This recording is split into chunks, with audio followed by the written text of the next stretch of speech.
AI agents don't just think, they actually do things. Most people imagine AI as a chatbot that spits out text. But modern AI agents can browse the web, write and run code, send emails, and fill out forms, all on their own. That's not science fiction. That's happening right now. Think of tools like a Swiss Army knife for your AI. Without tools, an agent is just a brain in a jar, smart, but stuck. Give it tools, and suddenly it can reach out and touch the real world. Here's a real example. You ask an agent to research my competitors and build me a report. It searches the web, pulls data, summarizes findings, formats a doc, and sends it to your inbox. You didn't touch a thing. But here's where it gets wild. Agents can chain tools together. One tool searches, another tool analyzes, a third tool writes. They hand off work like a relay race. And the finish line is your completed task. The secret weapon is something called a tool call.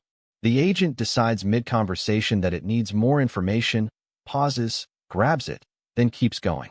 It's not just answering, it's problem-solving in real time. Researchers found agents using tool use outperform text-only models by over 30% on complex tasks. That gap is only getting wider. The models aren't just smarter, they're becoming workers. Some agents even write their own code as a tool. They hit a problem, generate a Python script, run it, check the output, and adjust. That's a feedback loop most humans can't do that fast. And the tools aren't always digital. Some agents control browsers like a human would, clicking, scrolling, filling forms. Others connect to APIs, databases, even physical IoT devices. The line between software and the real world is blurring fast.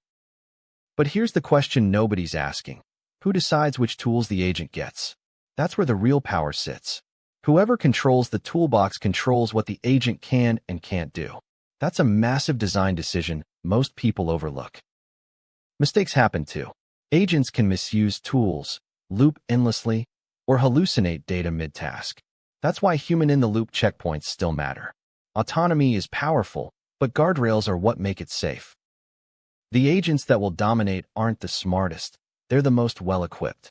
A mid-tier model with 10 sharp tools will outrun a genius with none. Gear matters as much as brains. 3 things to remember. Tools transform agents from thinkers to doers. Chaining tools together unlocks real complex task completion, and whoever controls the toolbox controls the agent's power. What's one task in your life you'd hand to an AI agent today if it had the right tools? Drop it in the comments.